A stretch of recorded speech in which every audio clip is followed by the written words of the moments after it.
सुशील केडिया को भी जोड़ लेते हैं और उनसे जानते हैं कि अब क्या करना है।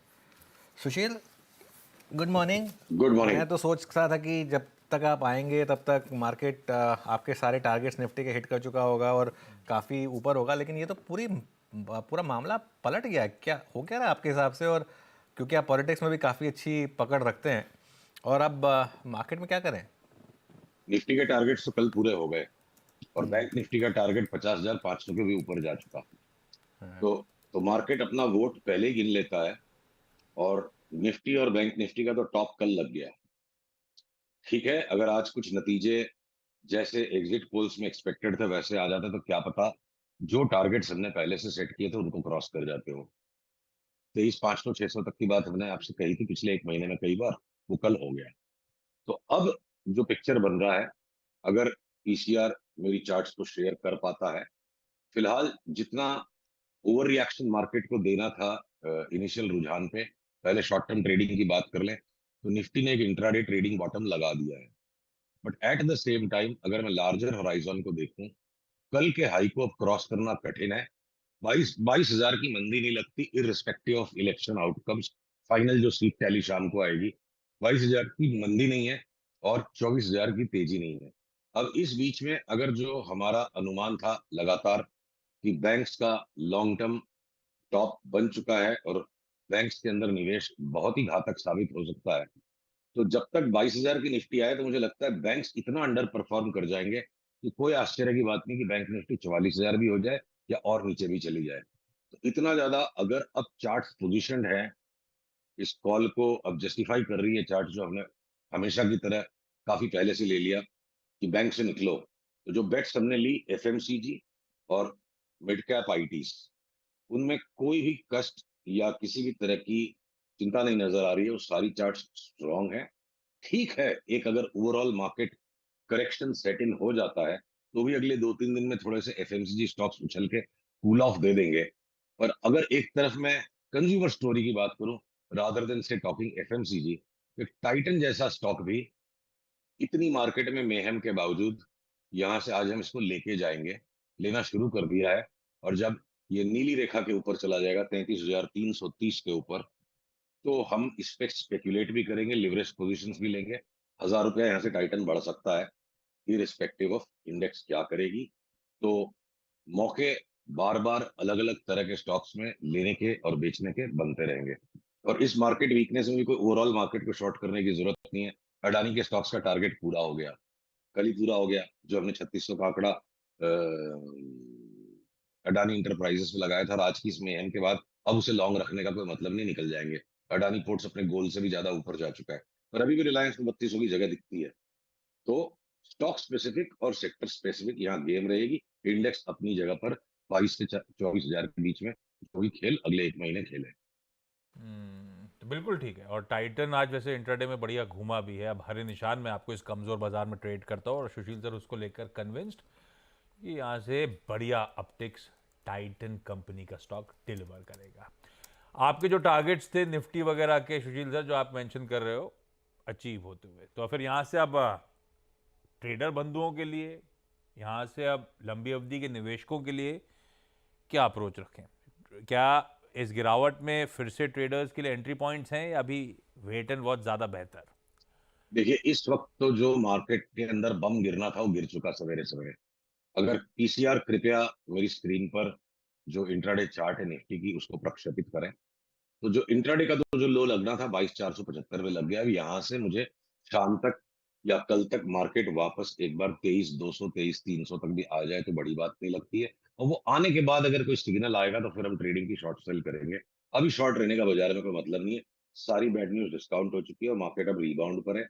बैंक निफ्टी की जो रिबाउंड है वो बड़ी कमजोर है।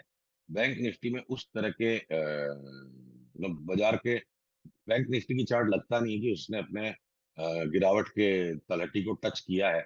तो इसको अगर शॉर्ट करने की बाबत बनेगी भी तो हम अब लगातार ज्यादातर बैंकों में शॉर्ट सेलिंग के ही व्यापार को ढूंढेंगे।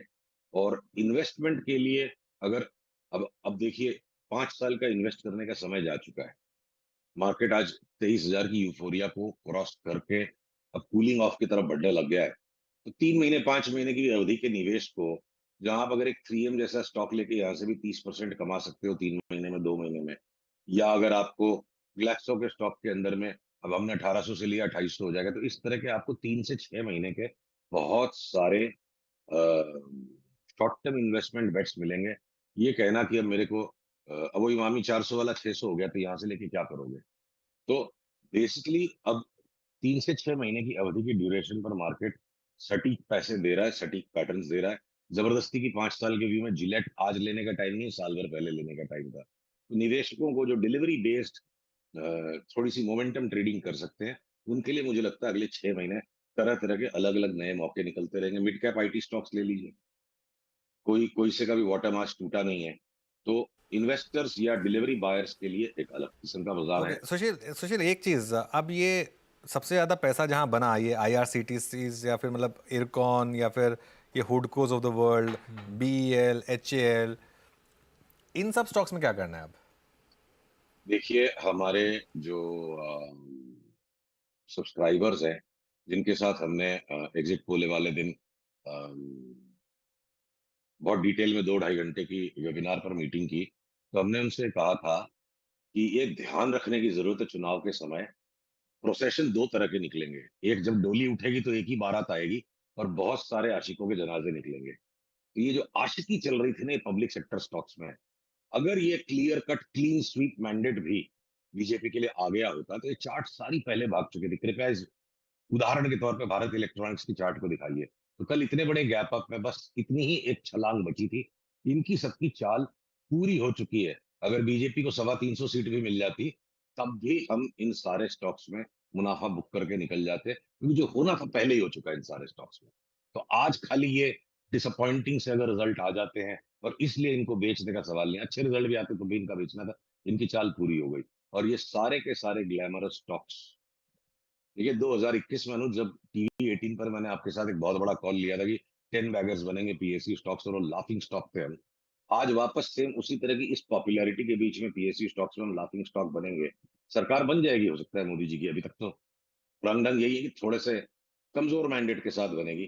तब ये पीएसयू स्टॉक्स में जो करेक्शन आएगा अगले 6 महीने, प्राण ले लेगा ये लोगों के। यहाँ से जो पैसा मिल रहा है उठा के टेबल पे से चले जाना चाहिए। ये चार्ट मुझे चीख चीख के कह रही है। सही है, जनाजे निकलेंगे आशिकों के। अच्छा सुशील सर, ये आशिकों के निकलेंगे जनाजे थोड़ा झूम के, तो ये झूम रहे थे सारे स्टॉक्स, पर है जनाजा, पर है जनाजा।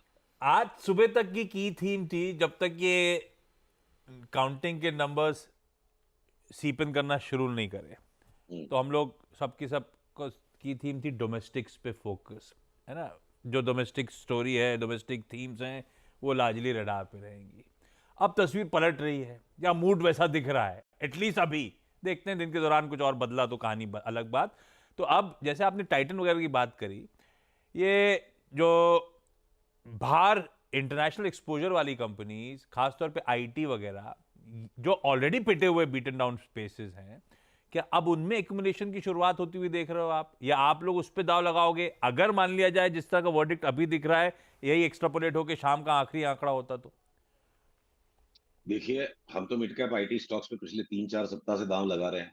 मैं तो ऑरेंज अपनी चेस्ट पे पहन के चलता हूँ, सैफरन चेस्ट पे पहन के चलता हूँ। मेरी पॉलिटिकल चॉइसेस कुछ भी हों, जो स्पष्ट हैं, मैं छिपाता नहीं उन्हें। पर फिर भी जो मेरा दायित्व है मेरे निवेशकों के लिए, कि हमें जो गिरे हुए पिटे हुए सेफ स्टॉक्स हैं, और जहां पर इतने एलिवेटेड मार्केट सेंटीमेंट लेवल पर safety first will return as a theme.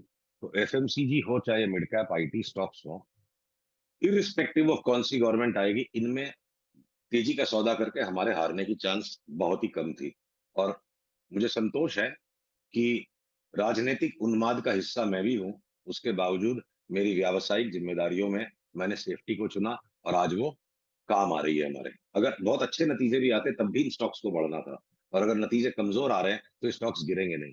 तो तो अपना अपना निजी उन्माद, अपनी अपनी निजी रातनी अपनी जगह, बाजार के दस्तूर हमेशा सेम रहेंगे। यार के दस्तूर बिल्कुल अपनी जगह है। एक एग्जांपल देता हूँ, आप सन टीवी का चार्ट देख लीजिए इंटरडे। अब मैं ये नहीं कह रहा हूँ कि ये स्टैंड करेगा, लेकिन एक बार सन टीवी का इंटरडे चार्ट देख लीजिए आप। यहाँ पर लोअर लेवल से रिकवरी आ रही है। तो बेसिकली जो स्टॉक्स अब जैसे तमिलनाडु में जो रुझान आ रहे हैं या फिर जैसे उस तरीके के रुझान आ रहे हैं, मार्केट थोड़ा सा उस तरीके की कोशिश भी करेगा, मार्केट ये भी लगाने की कोशिश करेगा। जैसे PSUs गिर रहे हैं, अदानी ग्रुप स्टॉक्स गिर रहे हैं, तो दूसरी तरफ के स्टॉक शायद कुछ टाइम के लिए चलेंगे भी, ये भी हो सकता है। तो सुशील, अभी क्या कुछ टाइम के लिए मार्केट को टाटा बाय बाय कर दें? नहीं, मार्केट को टाटा बाय बाय मत कीजिए। जिन आशिकों का जनाजा निकल रहा है उनसे दूर रहिए, कहीं ना कहीं तो बारात निकलेगी, उसमें शामिल हो जाइए। हो सकता है आईटी में, चाहे वो टाइटन एक नया एडिशन है, थीम्स में, FMCG जैसे के सारे टाइटन वगैरह stocks की हैं। आप बात कर रहे थे, अब ऐसे ही फिर क्योंकि आज जो सोच के आए थे उसके तो विपरीत सब कुछ चल रहा है, तो वो सारी थीम जिनके जनाजे निकल रहे हैं उनकी चर्चा करने की अब जरूरत रह नहीं गई।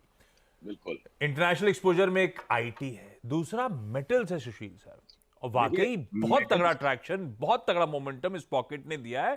और खैर ये सब बढ़िया पोजिशनल मोमेंटम प्लेज होते ही हैं, एक बार चले तो ऐसे ही चलते हैं। अभी भी दमखम नजर आ रहा है इस पॉकेट में क्या? अगर शॉर्ट सेलिंग करूंगा तो मैं सबसे पहले मेटल्स के स्टॉक्स को करूंगा, जो बिल्कुल अब चरमराने के लिए तैयार है। इंडिया 400 पार का जो सेंटीमेंट था वो पंक्चर हो गया, और ग्लोबली जितनी भी मेटल्स की चार्ट्स है 30-30% गिरने को बिल्कुल तैयार है। थोड़ा सा अगर पोस्टपोनमेंट है तो इसका मतलब ये है कि जितना पोस्टपोनमेंट होता है मार्केट में, मूव जब आती है उतनी ज्यादा फास्ट आती है। Copper 30% down, zinc aluminium 30% down, तो मैं क्यों हिंडाल्को लूंगा? मैं हिंडाल्को को बेच के 30% कमाऊंगा। तो डोमेस्टिक में आपने वो जो पुरानी थीम्स, रेलवेज वगैरह, वो सब के तो खैर दिक्कत वाले दिन आ गए। इसके अलावा दिक्कत के दिन नहीं, उन्होंने पहले अति मचा ली थी, अति मचा ली थी, ठीक है। तो आज बनता भी था मुनाफा वसूली का हावी होगी, क्योंकि जिस तरह का वर्डिक्ट अब सामने दिख रहा है। फाइनेंशियल सुशील सर, ये वर्डिक्ट 400 पार भी थोड़ा सा कंफ्यूजिंग है। हाँ, आप कुछ कह रहे हो? ये वर्डिक्ट अगर 400 पार भी आया होता, हाँ, तो इन आशिकों के तो जनाजे निकलने थे, इनकी बारात नहीं निकलने वाली थी, ऑलरेडी चल चुके थे सारे। हाँ, ठीक है। फाइनेंशियल्स, बैंक्स वगैरह सब आज अच्छे खासे दबाव में आ रहे हैं। फाइनेंशियल्स में अब रणनीति क्या होगी? वो एक होप्स थे कि एफआईआई का ट्रेंड रिवर्सल होगा।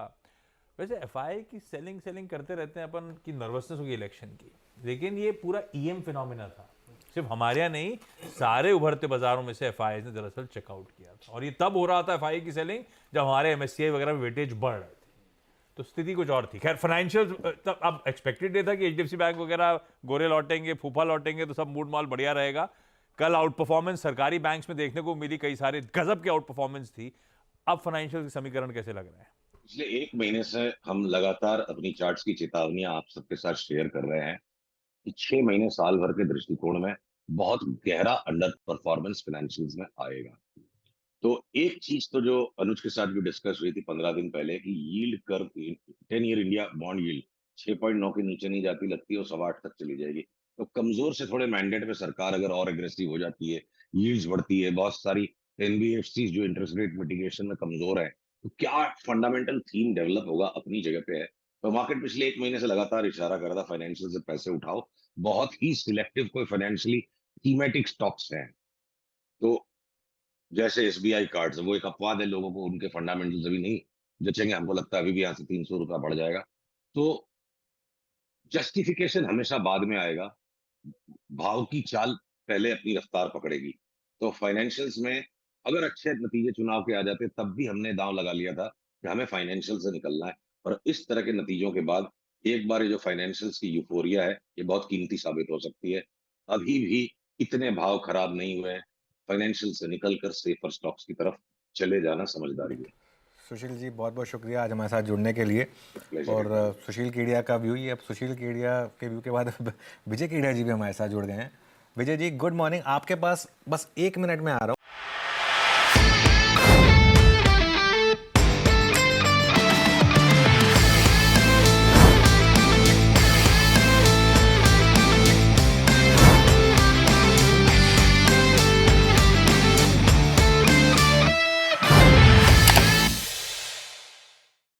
बता दें कि मनी कंट्रोल पर दिए गए विचार एक्सपर्ट्स के अपने निजी विचार होते हैं।